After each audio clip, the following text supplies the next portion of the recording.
Ya, jadi sesi kali ini kita akan coba sharing bersama mengenai entity relational diagram. Jadi, tujuan kita sharing hari ini mengetahui definisi entity relational diagram, kemudian mengetahui simbol-simbol apa saja yang terdapat dalam IRD, khususnya ada entitas, nanti ada relasi, ada atribut. Nah, nanti kita lihat seperti apa simbol-simbolnya.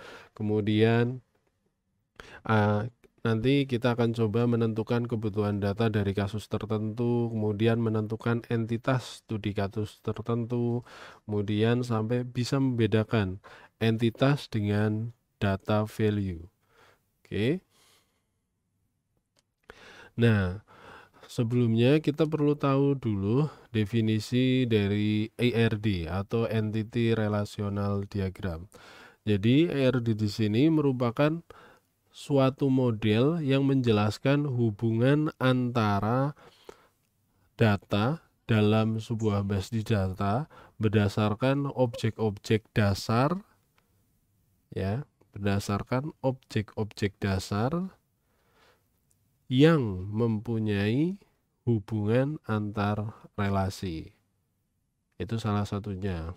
Kemudian untuk pengertian yang lain juga bisa dikatakan bahwa ERD ini merupakan salah satu teknik yang digunakan untuk memodelkan kebutuhan data dari suatu organisasi.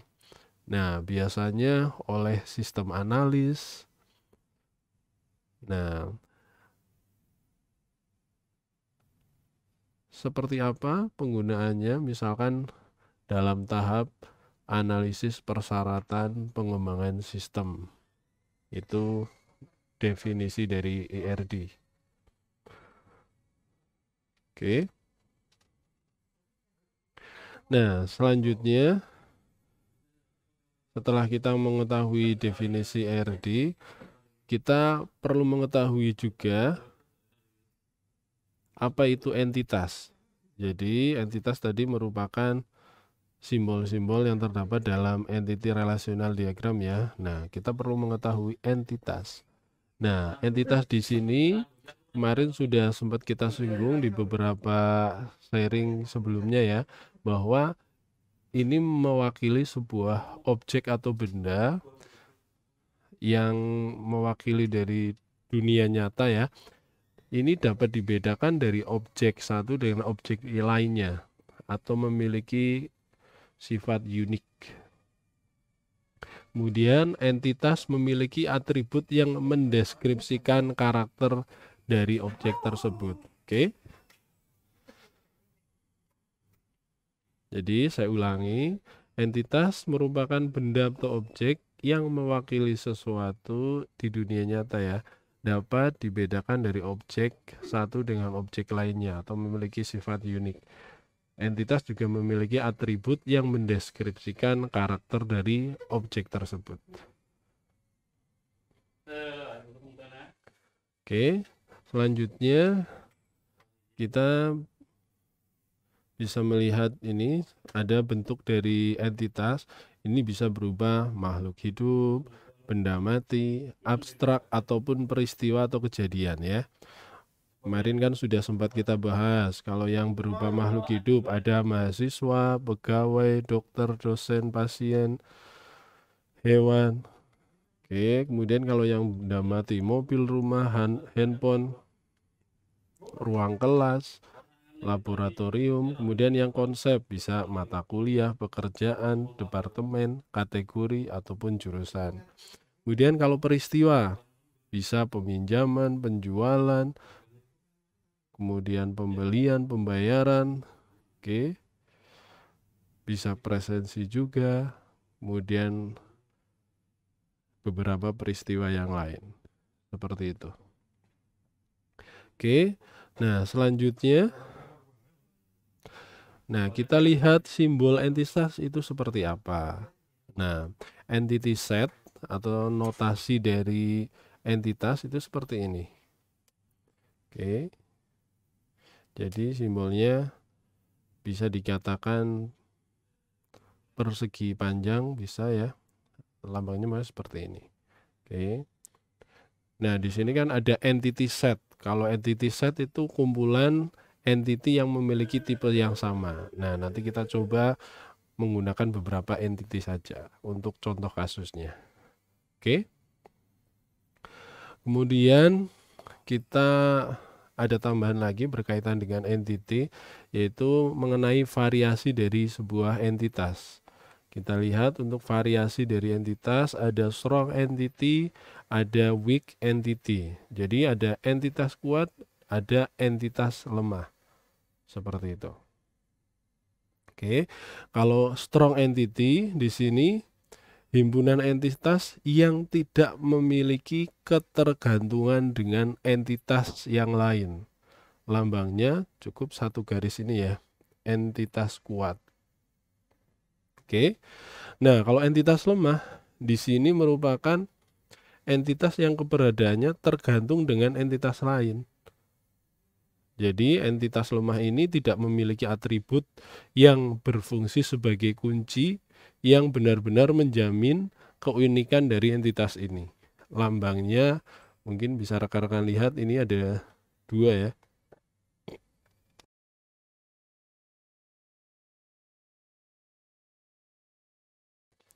Oke, ada 2 seperti ini. Oke. Nah, selanjutnya nanti rekan-rekan bisa menggunakan ini salah satu software Dia. Softwarenya namanya Dia ya. Jadi ini merupakan freeware. Jadi softwarenya tidak ada copyrightnya ya. Kemudian ini bisa digunakan untuk membuat ERD, Entity Relational Diagram. Oke. Nah, apakah harus menggunakan software ini? Tidak, ini disarankan menggunakan ini. Kalau misalkan rekan-rekan boleh menggunakan software pengolah gambar vektor lainnya, misalkan seperti CorelDRAW atau yang lain, bebas ya. Atau sebenarnya pakai MS Word pun juga sudah bisa sebenarnya ya. Nah, nanti kita akan coba untuk menginstalnya ya. Nah, nanti kita akan lihat contoh kasusnya. Contoh kasusnya yang sudah sempat kita sharing, kasus yang berada di lingkungan kampus. Mulai ada dosen, mahasiswa, kelas, kemudian mata kuliah, ada KRS, seperti apa nanti kita lihat ya. Oke.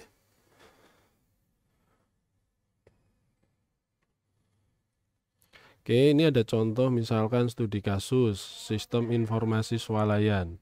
Oke. Nah, nanti kita akan coba lakukan seperti ini.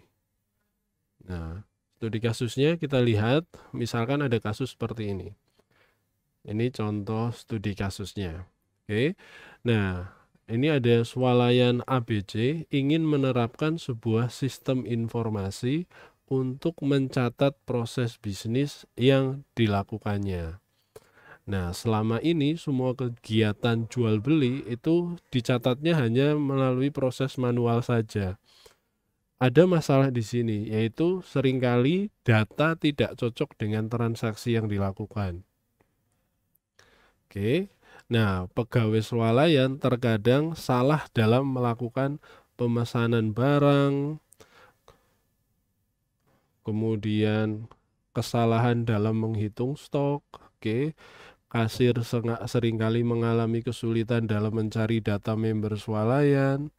Ya, karena tidak tercatat dengan baik, sehingga ada beberapa member swalayan yang tidak mendapatkan fasilitas khusus. Kemudian ada penentuan harga yang terkadang terjadi kesalahan karena harga barang dituliskan secara manual oleh pegawai pada masing-masing barang. Oke, kemudian pihak manajer atau yang punya swalayan ini mengalami kesulitan dalam melakukan kontrol aktivitas jual beli karena harus mengecek satu persatu transaksi jual beli yang dilakukan oleh pegawai dan kasir agar dapat diperoleh data yang akurat. Nah, di sini owner juga kurang dalam mengetahui secara pasti data pegawai, data member, data supplier, dan data barang. Pembeli kurang mendapat informasi harga yang jelas saat membeli barang karena nota pembeliannya ditulis secara manual juga. Ini contoh studi kasus. Nah, nanti kita akan coba, misalkan setelah kita coba kasus yang sebelumnya, kita akan coba kasus ini. Nah, di sini ini diminta menentukan kebutuhan dari sistem informasi swalayan ABC sesuai dengan kasus yang diberikan. Kemudian tentukan entitas-entitas yang ada pada sistem informasi swalayan ABC ini sesuai dengan studi kasus yang diberikan.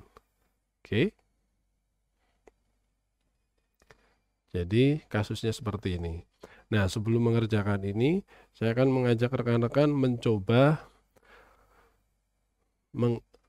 membuka aplikasi dia tadi ya.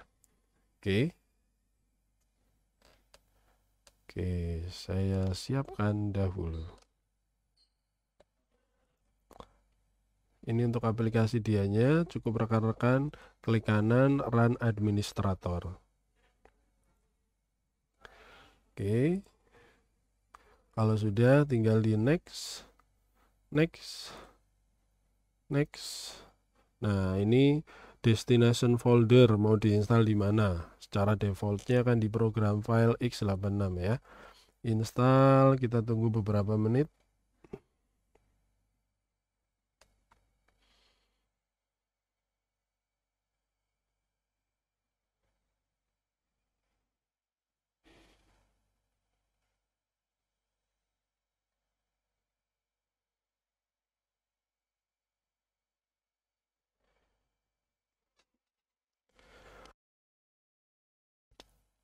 Kalau sudah, kita coba langsung checklist, langsung di run ketika finish. Nah, kita coba.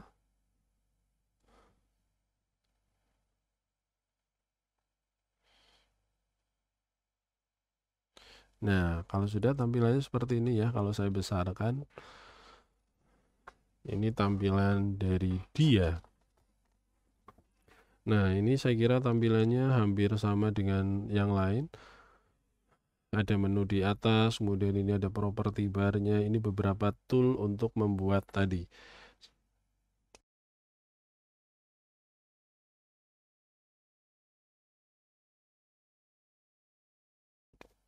Tool untuk membuat ini tadi ya.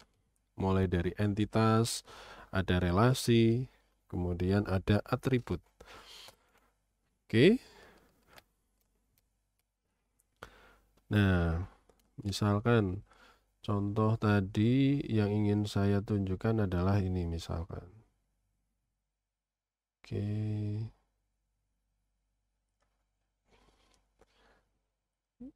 Oke, bukan ini ya, maaf.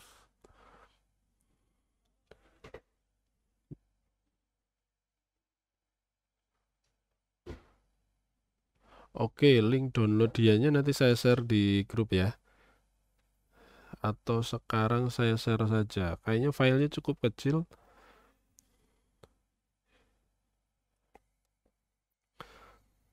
Ini ya, kita coba. Nah, untuk membuat entitas apa? Di sini ada proses, ada auxiliary operation.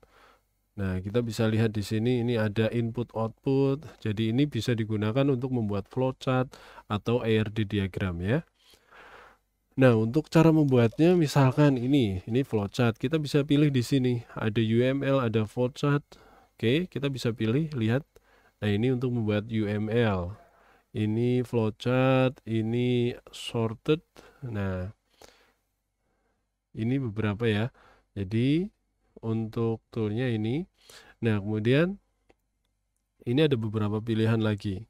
Jadi kita masuk ke other sheet, nanti ada pilihan. Di sini ada ER. Kelihatan nggak ya? Nah, ini saya besarkan di other sheet ada pilihan ER.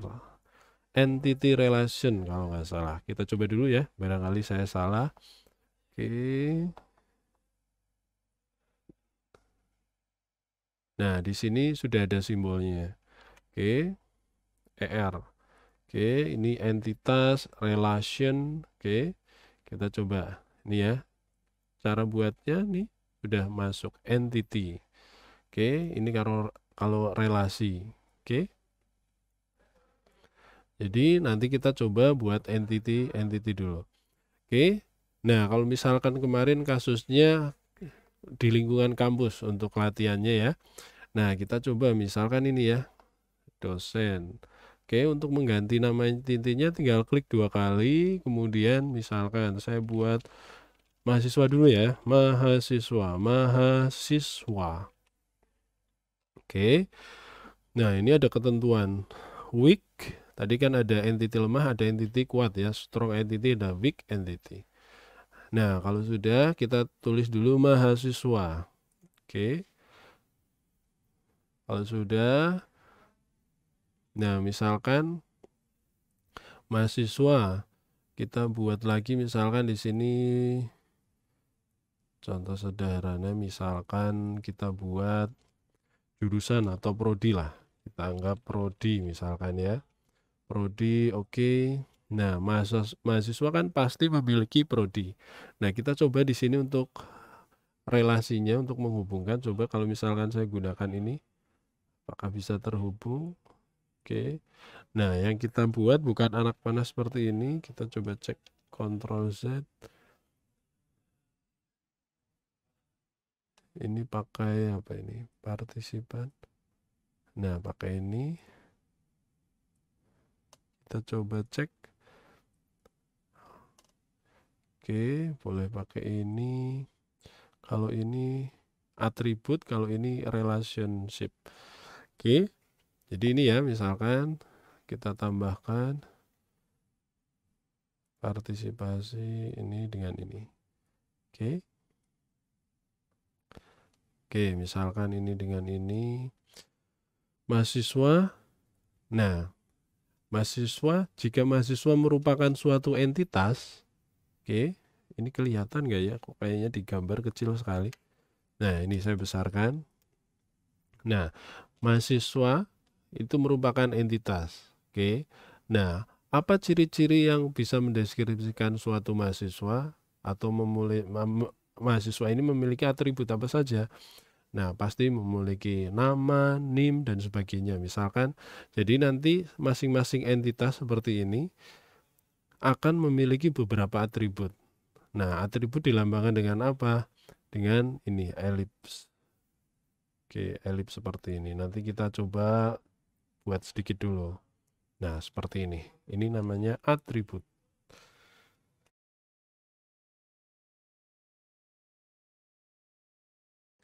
Oke, kita coba ya. Ini kalau saya zoom, oh bisa di zoom. Saya zoom aja supaya kelihatan ya. Oke, zoom. Nah, ini misalkan saya buat relation. Nah, ini ya. Oke, saya beri misalkan atribut yang pertama, npm. npm, ini ya. Oke.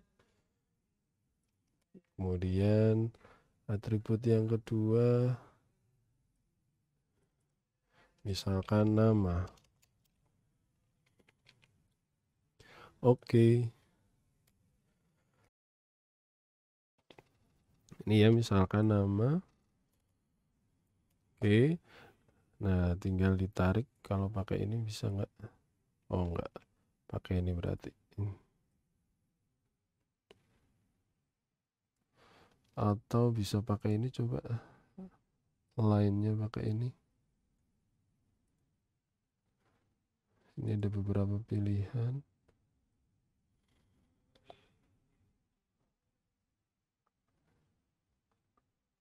Zigzag line, bezier line. Coba kalau ini bezier. Oh, ini melengkung.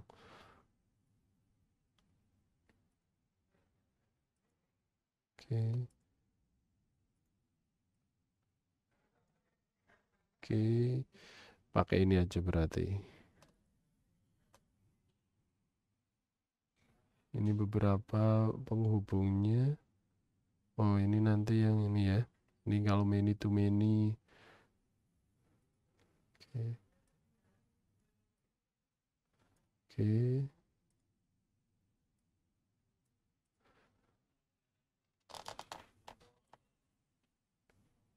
Ya, misalkan pakai ini dulu aja. Oke. Kemudian ini kita hubungkan juga. Oke. Nah, ini atribut dari mahasiswa. Oke. Ini kita paskan. Nah, oke. Nah, kemudian kalau atribut dari prodi apa saja biasanya? Nah, kita cek ada kode prodi ya. Oke, misalkan kalau kode prodi Anda itu apa? Kalau kode prodi Anda. Nah, itu kalau misalkan prodi ST berapa ya Anda? Ada yang tahu kode prodi Anda? Saya cek dulu. Kode apa? Gimana, Mbak? Kosong? Oh, 82. Oh iya, berarti kita coba tambahkan ini ya. Kalau prodi ada kode, ada nama, ada jenjang misalkan. Kita tambahkan kode. Oke, kemudian tambahkan lagi. Ini ada nama prodi misalkan. Kemudian ada tambahkan lagi. Oke, di sini misalkan jenjang. Oke. Ya, di sini ya. Kemudian kita hubungkan lagi setelah ada prodi. Nah, kita hubungkan. Oke. Kemudian ini. Nah, kalau sudah prodi. Nah, ini untuk relasi ya. Relasi hubungan apa antara mahasiswa dan prodi. Nah, ini saya buat misalkan memiliki.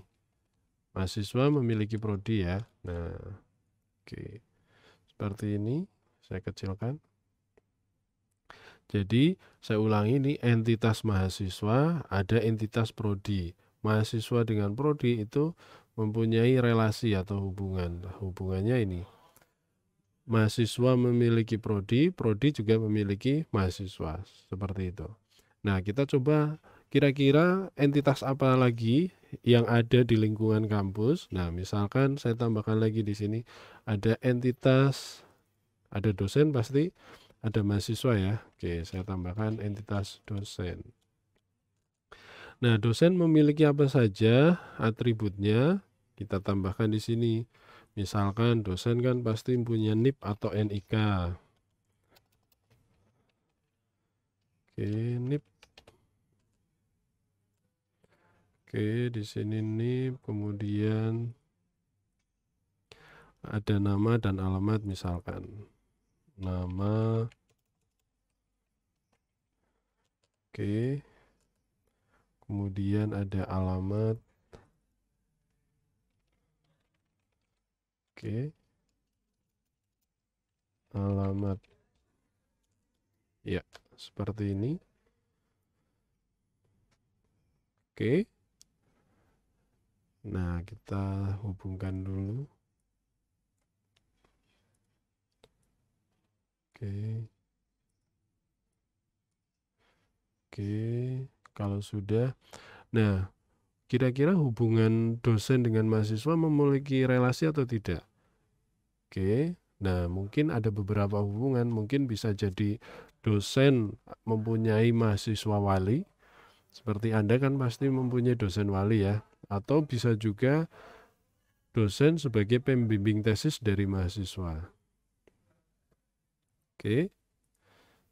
Nah, kita misalkan tambahkan relasinya, misalkan di sini ya.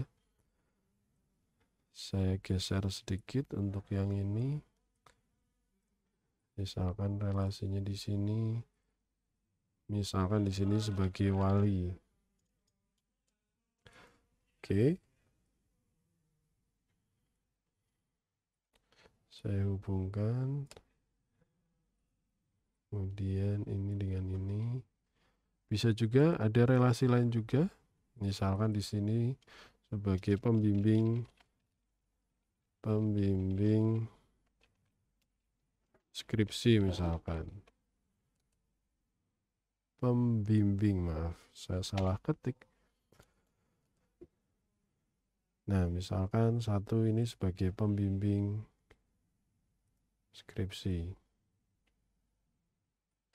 Kemudian ini, oke. Nah, mungkin seperti ini.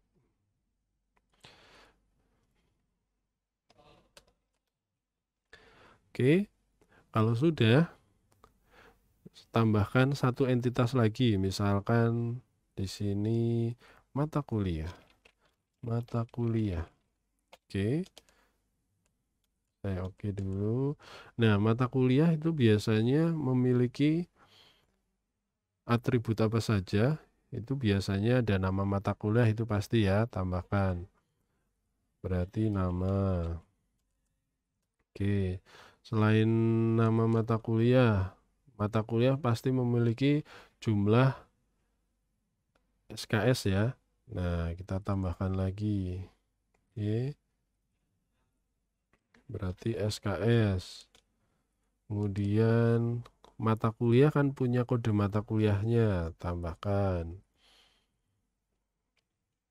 Di sini ada kode mata kuliah.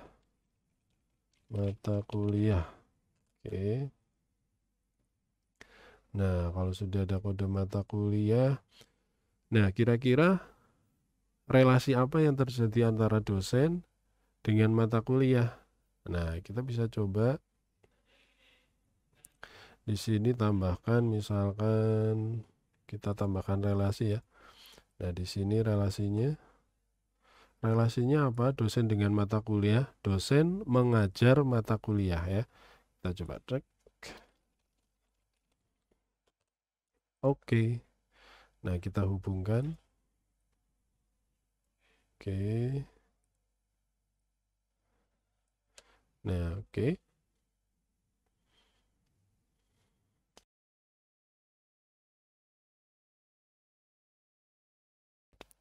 Nah, di sini nanti ada derajat kardinalitas sebenarnya. Nanti akan kita coba ada pembahasan lebih lanjut terkait derajat kardinalitas. Atau hubungan antar masing-masing entitas itu memiliki, misalkan contoh. Ada nanti simbolnya seperti ini. Ini ya. Ini kalau 0, kemudian ini banyak, many to many, 1 ke many to many itu ada. Nah, itu untuk hubungannya. Nah, nanti itu akan kita bahas lebih lanjut berkaitan dengan itu. Misalkan dosen bisa mengajar mata kuliah, banyak mata kuliah ya, lebih dari satu. Kalau saya misalkan mengajar sekitar 4 mata kuliah. Nah, satu mata kuliah itu boleh diajar banyak dosen tidak? Bisa juga ya, misalkan mata kuliah manajemen basis data yang mengajar ada 3 orang dosen. Saya, Pak Theo, sama Bu Alfi, seperti itu. Oke, jadi nanti itu hubungannya bisa banyak ke banyak. Biasanya hubungan antara entitas dengan entitas yang lain, banyak ke banyak, akan terbentuk entitas baru. Nah, nanti itu akan kita bahas lebih lanjut. Oke.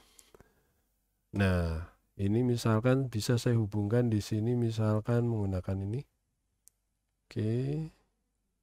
Nah, ini misalkan dosen mengajar banyak mata kuliah, kemudian kalau di sini dihubungkan, oh maaf ini saya ralat, ini saya akan, kalau ini terbentuk entitas baru, berarti ini jadi sebuah entitas, karena ini ke sini banyak hubungannya. Nah, ini maka mahasiswa bisa kita terbentuk baru, ini bisa kita namakan mengikuti. Mahasiswa mengikuti mata kuliah. Oke, kemudian kita hubungkan mengikuti dengan ini. Bisa juga seperti ini bisa karena hubungannya dosen bisa mengajar banyak mata kuliah boleh diajar oleh banyak dosen, berarti ini hubungannya many to many ini bisa berubah menjadi sebuah entitas baru. Jadi ini sebenarnya bisa jadi entitas di sini. Mengajar. Oke, nanti akan kita bahas lebih lanjut untuk ini. Oke, ini bisa jadi entitas baru. Karena tadi hubungannya seperti itu. Oke. Nah, ini contoh sederhana, ini saya geser dulu biar lebih ringkas. Oke. Ya. Oke. Oh, ini belum saya hubungkan. Oke. Ya. Jadi sederhananya seperti ini.